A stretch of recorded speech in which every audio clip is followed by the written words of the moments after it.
giggle. Thank you. Right, okay, so 3, 2, 1, and hello everyone, and welcome to The Boost, your weekly dose of inspiration and motivation. I'm your host, Miss Lisa Maynard Atev, and today I am excited and delighted to be joined by ITV winning presenter, Charlene White. Welcome, Charlene, how are you? I'm so excited about this interview, I'm sorry. Well, Lisa, that's really kind, and it's really lovely to just sit and have a chat with you for an hour. Yeah, thank you so much for agreeing to do this. Like I've said before, and my mum and I have had so many conversations. It's such a massive deal for us to see somebody like yourself on television. You know, for a long time there was no representation, especially in terms of Black women. So, and that's really starting to change. Obviously, there's still a lot more work to do, but just seeing yourself on TV like every day, reading the news as well, which is a big thing. It's fantastic. So yeah, welcome to The Boost. How are you doing? I'm good. I've a bit of a running nose this morning. The joys of having a 2-year-old and a 4-year-old who seem to pick up just about every cold going at school is that you end up guessing every other cold that's going around at school. So I've woken up a little bit snotty. Yeah, but we'll get through this, Lisa. It'll be fine. It'll be fine. Okay, so let's kick things off. First question: can you give us a little bit of background into how your journey into journalism began? Well, it's something I've wanted to do since I was, since I was younger than 16. Actually, originally I wanted to be a lawyer because I've mentioned this before on Loose. My uncle was jailed for something that he didn't do. And I wanted to become a lawyer and to fight for those whose voices are perhaps quieter than others due to economic reasons. But then I took my work experience in a Croydon Crown Court and I fell asleep in court, Lisa. I was so bored by the whole thing because it wasn't like it was on TV. And then I sort of had to think of other ways in which I could help those whose voices are quieter, you know, be a voice for the voiceless almost. And I thought actually through telling their stories, maybe that's the way that I make my mark on the world. You know, my mum was a social worker and she worked on behalf of, you know, she worked in children and families. So, you know, disadvantaged kids that are in the most awful situations in life. And she was there to help them. And she was very much an advocate of never pulling the ladder up behind you, and also understanding your own privilege and using that as a force for good. You know, I had 2 parents who loved me, who worked very hard to send me and my brother and sister to school, and were always very supportive and always pushed us where education was concerned. And I was very privileged to grow up in that kind of environment, as you did too, Lisa. You know, really privileged to grow up in that kind of environment. So just doing a job where it didn't impact or help other people was just never going to be a thing for me. And it was a very conscious decision, even as a teenager, that I wanted to do a job where I could use my love of writing, turns out my love of performance, but also, you know, my love of helping other people and making my mark, really. Fantastic. Yeah, very inspirational. Recently I was talking to my mom and she said that as a parent, her greatest worry is the kind of life that her children will have eventually, and when they go out into the world. That was always what she thought about and what she still thinks about. Especially for Black parents, there's that additional layer of worry, because they're going to be judged on the color of the skin rather than the content of their character. So what are your thoughts on preparing your children for the challenges that they'll face? Well, all I can do is arm them with strength and let them understand their own power and make sure they do things in life that they are passionate about, because that's a power within itself. And I want my kids to feel proud of who they are, be proud of both sides of them, be proud of both sides of their family, but also that level of understanding, just how much my family, their grandfather, their grandma, just how hard they've had to work in order to produce 3 children that are doing well within their lives. And I think that's what my parents did for me. They're very honest about, the trials and tribulations of life. I was very aware of the fact that my parents worked very, very hard to pay our fees at school. There were 5-6 jobs between them to get that. And I was telling the girls at Loose, you know, there are often, it's interesting things that suddenly pop into your head. And I remember there was a school trip where I think it was 2 classes going to France for a week, and that was around the same time of the 93 financial crash. I think actually it was 94 that the trip was happening, and I was very, very, even at 14, very aware of the fact that life was a struggle for my parents at that time, and financially things weren't great. My dad had to take on yet another job because the finances weren't great. And I remember saying to them that I had no interest in going on the trip to France. I was like, no, it's going to be boring.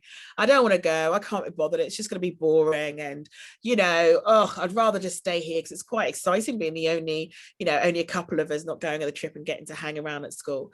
But that was because I knew that if I said that I wanted to go, it would make life that much more difficult for them. And so I decided just not to go. And yeah, my friends had a great time, but it was about more than that for me. It was about the fact that I knew my parents were having a difficult time. I knew they probably hid the worst of that from us, but we were still aware of that. Yeah. And I think that also arms you with power, because despite everything that they went through financially and the various different jobs that they worked, our house was always a happy home, and I never remember them not having time for us. And so the power of working and living within a family like that, that's incredible. And that then feeds into the person that I've become and that my brother and sister have become, because we've seen that struggle. And when you see that struggle, that does empower you, because you know they've done that, so your life can be slightly better than theirs, and then you do it, so your kids' lives are slightly better than yours. And there's a power in that. Yeah, definitely. It's a very similar for me and my sister and I, in terms of my mum worked 4 or 5 jobs to make sure that, you know, we had extra tuition for school. You know, she'd even sell some of her things so she could buy us more books and send us on school trips. And like I said, I've always been very conscious of the sacrifices that my mum made, and my sister has as well. So we work extra hard because it's like we know what she has done to help us get to where we are. So no, I totally identify with what you're saying. Moving on, obviously last year, 25th of May, is a day that's forever changed history due to the horrendous murder of George Floyd. For many Black people, including myself, we felt a sense of exhaustion at the length of time it's taken for the injustices that we as a people have suffered to be seen. How have the events of that day affected you? Well, I think we all sort of sat there. I can't watch that moment. I think in its entirety, I've watched it once. Mm-hmm. And that was when I was sat filming with Trevor McDonald for our documentary earlier this year, because before then I'd managed to swerve any video content that I saw on the socials, or even on programs that I would be presenting. We would freeze it. So we would only show up to a moment, and then we'd freeze the image. We wouldn't show the moment at which his life was taken away from him, that George Floyd's life was taken away from him, because it was really hard for me to watch. And it's, you know, I'm a journalist, so I can be cold of heart to a certain point. But I think there's so many of us, not just Black journalists, but so many Black British people, African Americans, just people all over the world. I think it impacted us all in slightly different ways. But what it did do, you know, I've always been very outspoken about various different issues anyway, you know, on a daily basis. I'm, you know, talking about something slightly contentious online. But I think perhaps it sort of made people feel as though they had enough of waiting for change and wanted to instigate change themselves. And that's also a generational thing. And I see that amongst the younger people that I work with. And this is where so many companies have to be very, very careful about the decisions that they make post George Floyd and the rise of the Black Lives Matter movement. Because my brother's a really good example of this. If he feels that he's not getting what he should from a company that he works for, or, you know, younger journalists that I know, they feel that they are not being built up or being given the opportunity to grow, or to really grow their talents and to become amazing senior journalists. If they feel as though they're not getting that in a particular company, they'll just walk out the door and find someone who is willing to see the talents of those who are Black, South Asian, have a disability, for example, according to their sexual orientation. I feel as though you have this younger generation that's a bit like, okay, we know that, say, my parents worked very hard for change, but perhaps didn't shout quite as loud, because that's not what you did in that generation. It was the more softly approach, because that was the safest thing to do. And then you sort of have our generation, when we aren't necessarily doing the softly thing anymore. We are outspoken, but to a point. And then you've got the younger generation. They're like, okay, yeah, I know you guys did this stuff before, but we're just not taking this anymore. We are just going to do our own thing. We're going to create our own companies. We're going to create our own YouTube channels. We're going to create our own influencer campaigns on Instagram. We're going to gain 500,000 followers on YouTube and finance our life in that way. We are not waiting around for those who, the gatekeepers of media, to make their changes. We're just going to do it anyway. And I love that, and it brings me so much joy. And every time I discover somebody new that I've never heard of and start following them on Instagram, because they've got like hundreds of thousands of followers, or loads of followers on YouTube, for example, I love that, because it's a bit like, it's empowering. And I think this stuff was happening before the awful murder of George Floyd, but I do feel like the energy levels and the the need to do it, and the people understanding their power, and going full force with this, I feel like that has increased in that time, and I do think it's a beautiful thing. Yeah, I agree. I couldn't agree more. Yeah, fantastic. So you became the first Black woman to present the ITV News at 10. It was in 2014. And obviously more recently, we're seeing far... was it 2000? Oh gosh, yeah, it was 2014. Yeah, 2014, yeah. Wow. Yeah, been a while. But more recently, we're seeing far more greater representation on our screens, especially from ITV. How does it feel knowing that you're not only making history, but you're paving the way for others? Because like I said to you before, when I was growing up, I saw very few Black women on television outside of like Oprah and maybe one or two others. I saw very few. And I think you are paving the way for others to follow. And I was just wondering, how do you feel about that? You know what, I sort of don't, I am aware of the impact, and I've always been aware of the impact. I'm aware of the impact, especially when I get nonsense racist stuff in my inbox or online. That's always a reminder that some people are so unused to seeing somebody like me, it makes them feel uncomfortable. And I love that, because if someone feels uncomfortable seeing me on screen, then that means I'm doing the job that I should be doing. Because what I don't want to happen is to have another generation of young kids who perhaps want to embark on a career such as journalism, or just go into telly full stop. I don't want them to have to jump through the minefields that I had to working a million jobs. I learned a lot from my parents, and it's something that I've done throughout my career and continue to do, is working a million jobs at once. That has a lot to do with my short attention span, but working a million jobs at once, because I know, and I knew from very early on that I wanted to have an impact. I knew that not that my journalism would change the world, but I wanted to be able to be in a position where I could change people's perceptions, change people's minds, and also to alter the way that stories are sometimes told. And I knew that would be possible. And that's part of the reason I worked so hard to get to where I am, because I knew that was going to be a possibility. And I knew that I could have an impact, and I knew that I could have a positive impact. And it was really important for me, and I think it's because I'm a child of a social worker, to do that, because I don't want another generation to have to do that. I sort of want the groundwork to have already been done, so that when a newer generation of kids then want to come into it, they don't have to jump through those hoops, And it's not as though I'm the first Black female journalist ever. I'm not. Barbara Blake Hannah, she was one of the first news reporters on TV, black woman, black Jamaican woman. She's now back in Jamaica.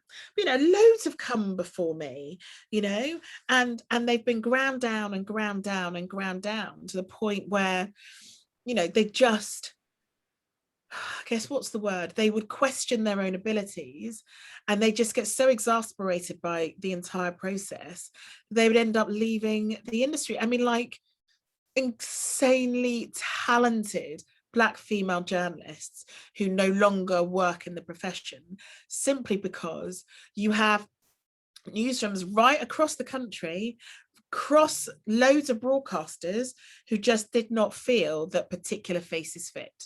Yeah.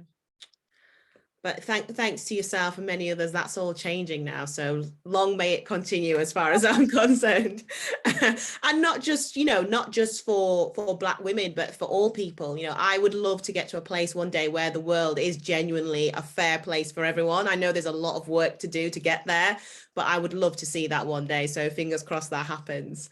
Yeah, so, financial sense, businesses will not survive unless no. they understand that they have to, across the board, reflect the diverse, beautiful nature of this country. Yeah, definitely. And makes financial sense. yeah, totally. And I think in terms of, you know, I was talking to someone yesterday, and I was saying, you know, for me, leadership is really important, because I feel that our leaders, not just in this country, but around the world, they don't reflect the communities that they serve. And I think if we're going to have an impact, our leaders need to look more like us. And I think far too often they're not diverse at all.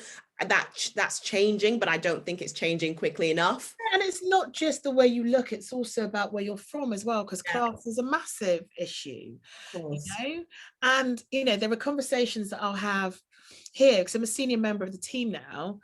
You know, there are conversations that I'll have here that will make people feel uncomfortable, but will make people sit and question the words that they use, how they construct their sentences, and the images they choose to portray of various communities within the UK. And, you know, you could be a junior member of the team and see exactly the same things that I see, but perhaps don't feel the confidence, you have the confidence, or feel that you are in a position to be able to question such things. But then if you have somebody, you know, an ITV have stuck by, you know, I've been here 15 years, and it's through, you know, it never feels like 15 years because I've done so many different jobs, but they have pushed me, they have grown with me, they have, gosh, armed me with the skills to be where I am, and also be in a position where I can stand in that newsroom and say, no, you were wrong to do that. Yeah. You're wrong to use those words, and you have to understand the impact that it has on regular people when words like that are used. Mm-hmm. It isn't just words that kind of float off into space and impacts nobody. There are words and phrases that people just throw out like it's nothing, and do not understand the ramifications that it can have for people like you and me. Yeah. So, you know, and they know I will shout that from the rooftops, and I will pick somebody up on it, and I will go at it and go at it and go at it until there's that level of understanding where situations like that do not happen again. But it's also, but there needs to be more senior people, as you say, senior people within organizations who have the power to say things and have the power to instigate change. Because there are certain things where words are concerned that broadcasters and newspapers have been using for decades and seem to think that it's fine. And the reason why they think that it's fine is they have somehow over decades and decades and decades managed to have probably no member of senior staff who isn't white. Yeah. And who isn't middle class. Yeah. Yeah. Like I say, it's so important. Like I've always tried, my mum says to me, you know, if you see or hear something that's wrong, you should always try to challenge it. I found it difficult when I was younger because I was new to my role. I was a junior. So you don't have, like you say, the confidence or the strength to do it. Whereas now I wouldn't hesitate to call things out, whether it, you know, regardless of who it affects. If I wouldn't want it for me, then I shouldn't want it for somebody else. but it's taken me a long time to have the courage and the confidence to be able to do that. But I think it's so, so important. It's so important that when you see something that isn't right, you need to call it out. Otherwise, the behaviors just continue, and we can't allow for that. It's just not acceptable. No, it's true. Yeah. You know? But one of the things, I love watching the news. Like, anybody who knows me knows the news is one of my favorite programs to watch. My friends make fun of me for it, but I do. And one of the things that I really like about your approach, Charlene, is that you make the news easy to digest. You have a really inclusive approach, because, like I say, I watch the news all the time, and I watch some people and I just don't feel like, first off, they use words that I sometimes haven't heard of, I'm not going to lie, but then I don't always feel like included. But I think you have a really inclusive approach. And you know what I was wondering is it important to you that your style speaks to those who may not always feel like they can be active participants in the conversations that matter? Because a lot of people I know, they watch the news, but they almost feel like they can't have an opinion about it because, oh, they're not a journalist, or they're not a politician, or they're not an expert of some sort. Whereas I think when I see you, I feel like, and my mum as well, we'll watch, and it's like, we feel like actually we can have an opinion about that. And, and that's perfectly okay. It's a very, what's the word that I'm looking for? That was a very conversation started way back here, because I worked at Radio 1 and 1Extra for about 6 years in my early 20s. And what we were always taught that when we write our scripts, we have to think about it in terms of, I don't know, we are sat in the pub over a glass of wine and I'm telling you a story. Right. So if I'm telling you a story, just you and I chatting, I won't use words that I don't understand. I won't use words that you don't understand. I also won't use really long, convoluted sentences, because that's just not how we speak as human beings. It's just not. So we were always taught to write our scripts in the most conversational way that we can, because that's how people can understand a story, and that's how people can feel included. That's something that I kept when I came here at ITV. And as my confidence grew, and as I became more senior within the news team, and that come to, and then obviously a byproduct of that is confidence, I start taking over a lot more of the writing of my own scripts. We have some amazing script writers here who are just brilliant. And so they'll do like the initial draft of it, and then I'll tend to go in and I'll take out all the long words. I don't even know what that means. Don't know what that means. Don't know what that means. Don't know what that means. And it's like, it's really little things that are very me. So I won't, if you use the word, the words do not or we are, I'll always change it to don't.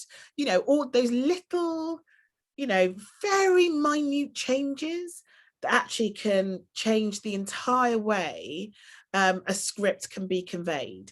And that's a really on purpose thing for me, because I fought really, really hard to just be me, and to try to be someone else, not to try and emulate somebody else, to just be me.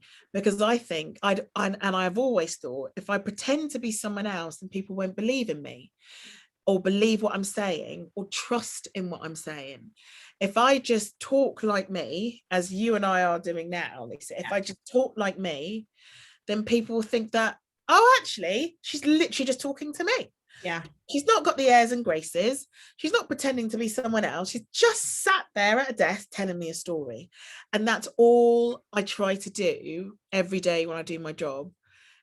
I'm just telling a story, and I'm telling it in a way that keeps people engaged. And if you want those news programs that do use the really long sentences and the long words that I don't understand, then those audiences are served really, really well. There are multiple news programs that do serve them really well, both on radio, on TV, and in newspapers.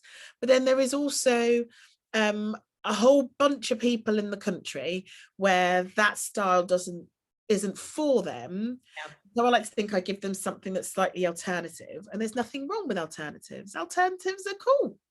No, yeah, it's the whole diversity thing again. It's great, but like I say, I've always been somebody who's very interested in the news. I think it's really important to have an awareness of what's going on in the world around you. But I've always, sometimes I felt a little bit alienated in terms of the programs I've watched.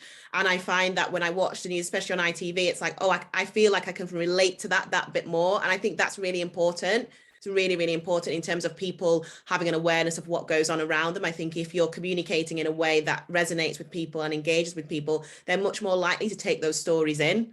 Absolutely. And I think that's really, really important. Yeah, no, I 110% agree, which is why I do me, Lisa. I just do me.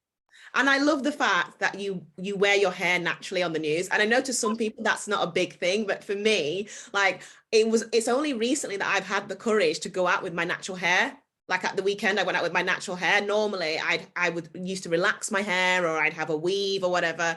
And it's now I still have like weaves and things like that, but now I feel a lot more confident kind of wearing my natural hair. Like I think I was saying to you before, we saw you on the news the other day, and you were like, "Oh," my mum was like, "Oh, I wear my hair like that sometimes." I'm like, "Yeah, well, if Charlene White can do it from the news, we can do it as well in here in Manchester."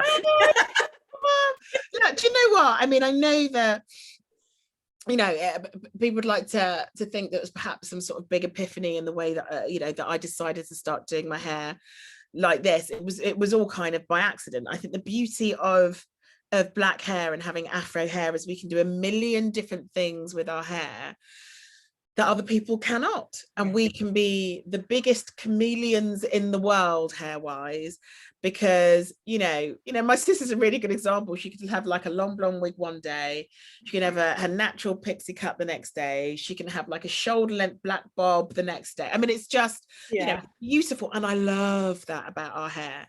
But in terms of it being natural, do you know what, it was because of having kids. So I had weaves before I had my first, and the thought of sitting in the hairdressers for like 6 hours and get my weave done when I've got a baby was just nonsense to me. Yes. And then I was wearing wigs, and I sort of fell out of love with wearing wigs, and then I relaxed it again.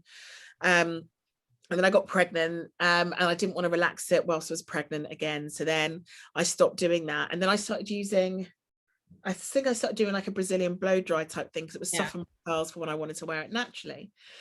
But then when I came back from maternity leave, I was still pinning my hair up. I was still sort of flat twisting it and then pinning it up. And then there was one day in the hairdresser when my hairdresser was just taking forever. Lorraine was taking forever. I was like, Lorraine, I said, I really need to go, because I started work at 2. I got there at 9. She'd washed it, dyed it, trimmed it, flat twisted it. And she was taking out the flat twist and said, look, my taxi's outside. I need to go to work. And I went, do you know what? I'll just pin it up when I get to work. I don't have time for you to do it now. I've got pins at work. I'll just pin it up when I get to work. And I was so busy at work that day. I went into makeup, put my makeup on, and I literally had, I kid you not, like 6 minutes before I was live going to air. So, and I was like, I just don't have the time to pin my hair up. So just went on the telly with my hair out. And I was like, oh, actually, I quite like this. I was remember looking at myself on the cameras and the screens in the studio. I was like, oh, I quite like that. And then obviously social media just kind of blew up, because I'd had it out. And so something which didn't take much thought process from me, ended up having this incredible impact for viewers. And I know people sort of wanted that story of it was like this great journey of learning more about myself and learning about my hair. It wasn't really. It was just like, it just kind of just happened, and because I'm quite lazy, and doing my hair like this is far easier with, my mum, as I said, I've got 2 and a 4-year-old, one in nursery, one in school now. I work full time. My life is topsy-turvy and all over the shop. This is by far the easiest way that I have ever had my hair, without a doubt. Yes, I flat twist it most nights, but a lot of it is just kind of, I get up and go, really, to be honest. But I do know the impact that it's had. And at some point I'll change it up again, because I get bored of doing the same thing for too long. but I definitely won't go back to relaxing it or anything like that. You know, I'm very, very thankful for all those that upload stuff to YouTube about how to do their natural hair, because they are a fountain of knowledge. And every few months I'm learning new techniques, I'm learning about new products, I'm trying different things. And that's not from the black hair shops that we have down here in London. That's not to do with the black hair products that you now see on the high street. The change didn't happen because of those people. The change happened because you've got a whole load of brilliant black women who decided to take charge of their own hair and work out how it could be better. And how they can work with their hair better, and then share that fountain of knowledge. And one thing I do try to do more than ever is almost all of my hair care routine and my products are independent black British women who make their own stuff. I think there's just one product that is an American brand, but the rest of it are all black British women who are making incredible hair care products, of which I am hugely proud to support and use in my hair on a daily basis.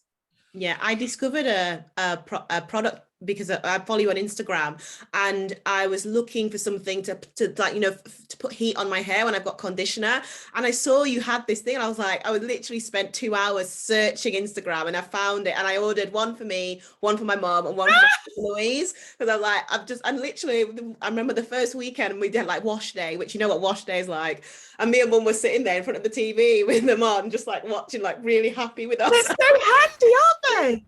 Amazing. They're amazing. So yeah, I found that because of you. So yeah, it was just an amazing find. But brilliant, absolutely brilliant. So one thing that was really, really exciting for me, and I know a lot of my black, especially black female friends, was the day that we saw the all-female black panel on Loose Women, and the feeling that came with it. Honestly, Charlene, my phone just blew up, just DMs, WhatsApps, text messages, phone calls. We were just all so excited. I think my mum was practically on the verge of tears. It was such a huge thing. And I was just wondering, how emotional was that moment for you? Oh gosh. Oh, well, Lisa, I've been in this business since, I first walked into a TV studio when I was TV news studio when I was 18 years old. I'd done like acting and stuff before, but a TV news studio since I was 18 years old. So I've waited a long time to have a moment like that. I was able to, a lot of my training, as I said, came from Radio 1 and 1Xtra. 1Xtra, we would have all black shows all the time. That was normal. I perhaps didn't realize when I worked there just how special that particular moment in my life and in my career was going to be. I think I probably took it for granted at the time, because I assumed, oh, this is the BBC. If the BBC is doing this, oh God, well, everywhere else must be like this too. And then when I left in my late 20s, sort of went to grown-up news and grown-up telling news, it was that realization of, oh wow, I'm now back to being the only black person in the room again, which was really weird after 6 or 7 years of not being.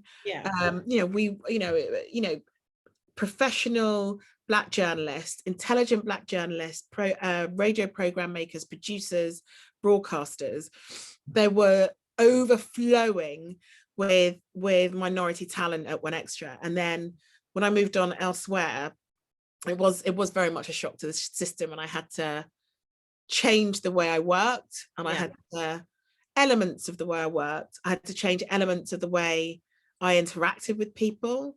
Not fully at all, because I was never going to fully change myself, but in order to navigate my career to the location and the place that I wanted to get it to, I knew I had to play a game to a certain extent while still being me. Yeah. So when we did that black panel, after having had all of that in my career previously, so 20 odd years, when those cameras finished rolling and those credits came up on screen, I just burst into tears. It was just the magnitude of that moment. Oh God, it makes me feel emotional even now. And it makes me feel emotional even now, because we get to do it again on Thursday for like the 4th or 5th time, I think. Just because, you know, when everyone says to you that it just won't work, over the year, in 20 odd years, it just won't work.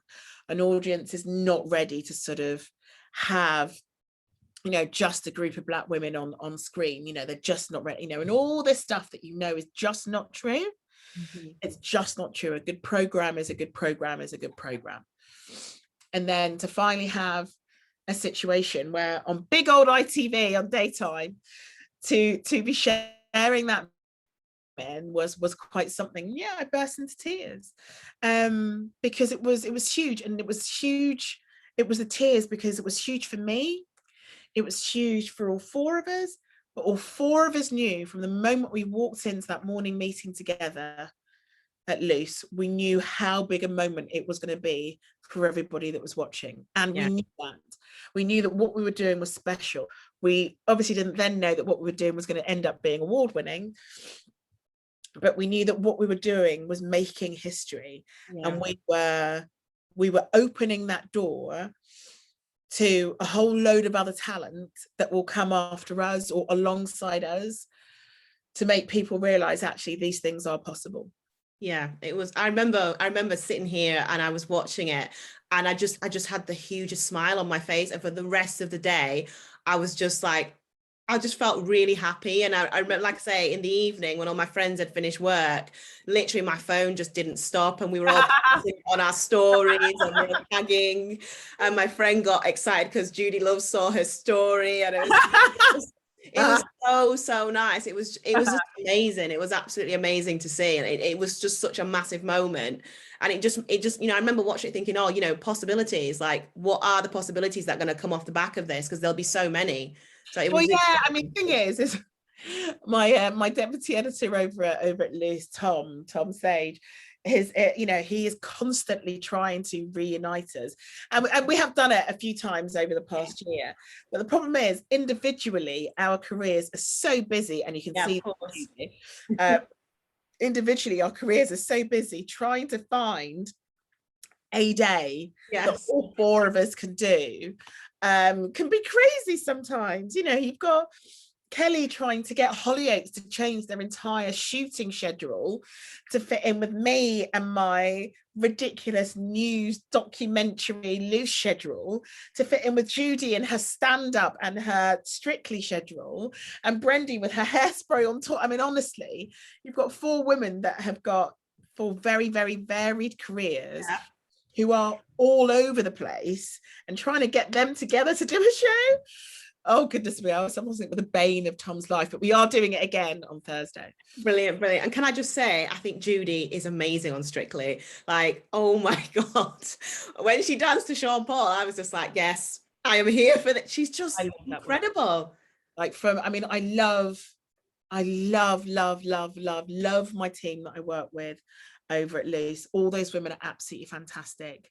Judy would always have a special place in my heart, because that woman has worked so hard to get to where she is in life, and backed herself 110% when it came to her talent, and the breadth of her talent, and all while raising 2 children on her own. She is, you know, she is just brilliant.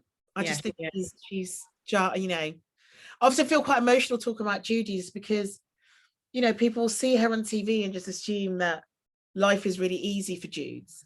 But, you know, the work that she's put in to get to this stage in her life where she's up there in big old Strictly, dancing with lovely grats, is quite something.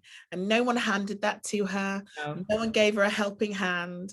She did that all by herself, whilst raising 2 beautiful children. And honestly, I couldn't be prouder of her. I remember following Judy when she was like just doing her comedy stuff on Instagram. Me too. I've been following her from day one. I'm just like, she's one day she's just gonna She was greatness. And I remember, it's so embarrassing, but I remember walking to my very first Loose Women morning meeting in June last year, and Judy was on I think I did Judy was my first one, I think, or my second, one or the other. And Judy walked in and I was like, oh my God, it's Judy Love. And I was like, I don't even know what to say to her. I literally don't even know what to say to her. And then she walks in and goes, oh my God, it's Charlene! And then runs over, like almost crying with excitement, and gave her the biggest hug. And I was like, I said, you know, I'm so trying to be like super cool right now, Judy, but I am so gassed to meet you. I am so gassed to meet you. I'm so excited. And I know it sounds utterly ridiculous because I've been watching her on Instagram for months and months and months. And meet her in the flesh. I was like, you are just amazing. I just love you. That's how I felt today. Like literally just before you came on the Zoom, like my colleague Tegan was like, Charlene's here. Are you okay? I'm like, yeah, I'm fine. I'm fine. I'm totally cool. It's cool. And then when you came on, I was like, oh my God. Like, totally lost it. Yeah. But no, I think Judy's amazing, and I'm just so happy to see all of her success, because like I said, I've been following her for months before, so just to see that is just amazing and just really inspirational as well, because like she's like my mom, she's raised 2 kids on her own, and it's just, I just think it's incredible, absolutely incredible, and I hope she wins Strictly. But talking of yeah, speaking of exciting projects, we've seen some really exciting stuff from you recently. The most recent one, which I can't wait to see, is Empire's Child, which is part of ITV's celebration of Black History Month. Can you tell us a little bit more about it and what it meant to you to be able to do that?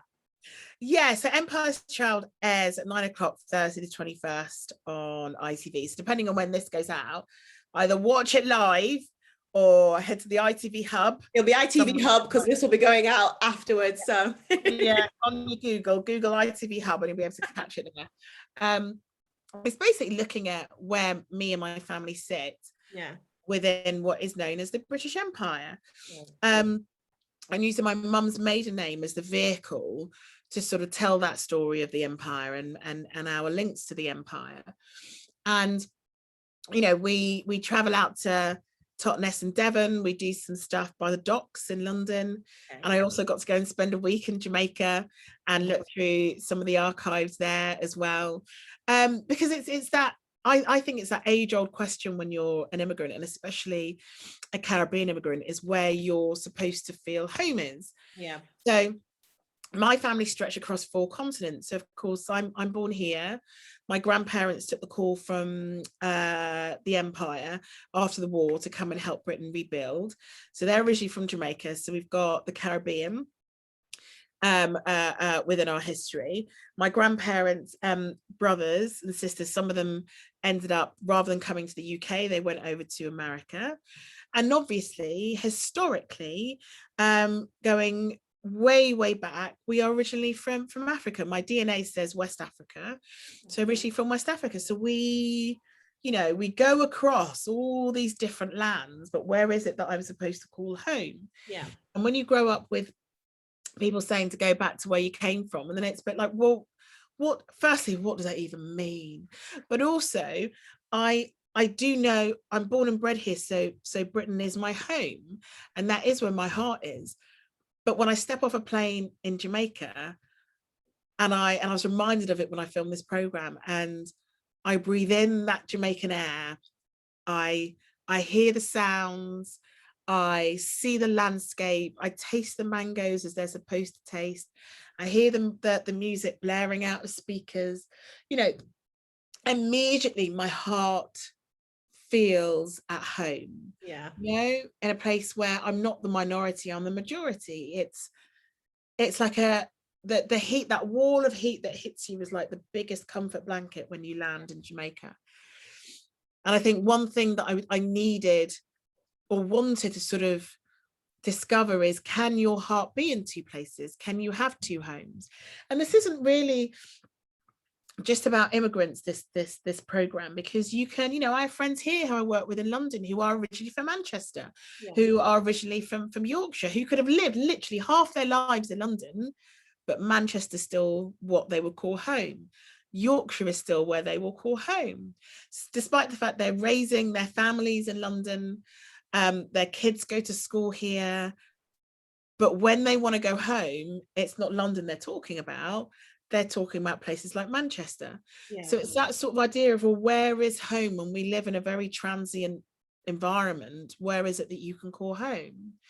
And in terms of looking at my family's lineage and going back to look at my mum's family, you know, really unusually for a slave family, we're able to actually go back to the 1700s, which in genealogy circles, all the genealogists were so excited, like beside themselves with excitement, because they said it just never happened. Right. But I was lucky enough, well, this is a really weird word to use, but I was lucky enough to sort of my family to be involved with plantation owners and be the products of plantation owners who kept impeccable documents. And that's the reason why we were able to go as far back as we did. You know, and I started the project sort of thinking, I'm just telling a story. I'm not going to get emotionally involved. You know, my aunt's in it, my brother and sister are in it, my uncle's in it, but I'm not going to get emotionally involved. It'll be fine. And when you do watch it, when everyone watching this watches it on the hub, what you do realize is about halfway through the program, you see that I sort of switch, and not meaning to, but suddenly, you know, you can see the points at which I've really taken on board the fact that this is my story. This isn't just the story of, you know, my mom or my aunt or my grandparents or my great grandparents. Right. This is my story as well, because the decisions that they made in their lives, once they were freed as slaves, the decisions that all those generations have made in their life are the reason why I'm here, sat in ITV News, talking to you on Zoom. And it was that realization of, yeah, I am where I am because of the decisions that they made. Yeah. And, you know, I was proud of my family anyway, but there was a point towards the end of the film where you can visibly see that my heart is just overflowing with pride for them. Oh, I can't wait to see it. I cannot wait to watch it. I think But what I'll say to everyone is, you know, there are a lot of questions that could have been answered if my granddad was still alive. But I didn't ask him those questions when he was alive. And I would implore anyone who watches it, if their grandparents or their great grandparents are still alive, just ask them what they know about the family history, and jot those notes down. And you may not want them now, and you may not necessarily want to ingest the reality if, you know, your grandparents know the bad stuff as well. You may not necessarily be ready to ingest and take all that on, but I can absolutely guarantee that there'll be a point in the future where you will want to. And those grandparents and great grandparents have gone, the stories go with them, and you never know. And I think it's important to have that record, because your children might want it. Yes. Yeah, that's really true. I can't wait to see it. I can't wait to watch it. In terms of do you have any forthcoming projects that you can tell us about, or that you can share with us? Oh, I can't hear you. Oh, there you are. So I don't know if you got that question, but do you have any forthcoming projects that you can tell us about, or you can share any snippets with us about? Not at the moment. I mean, you can always read my musings, because I'm also columnist in iPaper. So every other week you can sort of read my musings and stuff, and my views of the world. The socials, obviously, but in terms of next big projects, I'm afraid I have to stay tight-lipped about that for the moment. I thought you might say that. And finally, I'm really sad it's my final question, but what are your top pieces of advice for anyone wanting to follow in your footsteps and enter the world of television? Back yourself. I was actually talking to a colleague here just before I logged on to this, having a bit of a crisis of confidence. And I just sort of say, you know, if you are not your biggest champion, then why would you expect anyone else to be? You have to back yourself. And you have to know that you have a passion, a real passion to do it. And what I did is I gained all the experience I possibly could, which included working a lot of double and triple shifts when I was in my 20s. Also raving. I don't know how I managed it, but I did somehow. You know, because I wanted to get as much experience as possible, so that you know, my experience could never be used as a reason to not give me a job. They'd have to either be honest about things like I'm a woman and I'm black, for instance. Yeah. But you have to back yourself. Yeah. You have to know this is what you want to do. You have to know that you have a passion for it, because above all else, you know, your passion will always shine through. I'm passionate about working in news, and I've been passionate about that. Gosh, since I was 16 years old, I have been passionate about working in the news. And that is something that clearly bosses and stuff could see even from that age, because I wasn't just saying it for the sake of saying it. And I could have done other things. I could have done kids TV, for example, because someone tried to get me to do that when I was 18, 19. And I was like, well, no, I don't want to be famous. I want to be a journalist. That's what I want to do, because that is where my heart lies. And I backed myself with that. So I'll always say to people, irrespective of what work it is that they want to go into, you have to back yourself. You also have to arm yourself with the necessary tools to be able to succeed in whatever profession you want to go into. Because backing yourself without the skills is pointless. Yeah. Backing yourself when you're armed with the skills, the experience, then you are a very, very valuable asset. Definitely. I think that's amazing advice. Well, thank you so much, Charlene, for joining us, taking time. I know you've got an incredibly busy schedule, so thank you so much for joining us today. We'd love to welcome you back maybe at some point in the future for another hour-long inspirational conversation, but thank you so much. Like I say, I was so excited to do this interview, so I'm delighted that you were able to join us. So yes, and thank you to everyone for watching, and don't forget to join us next time here on The Boost. See ya. Bye.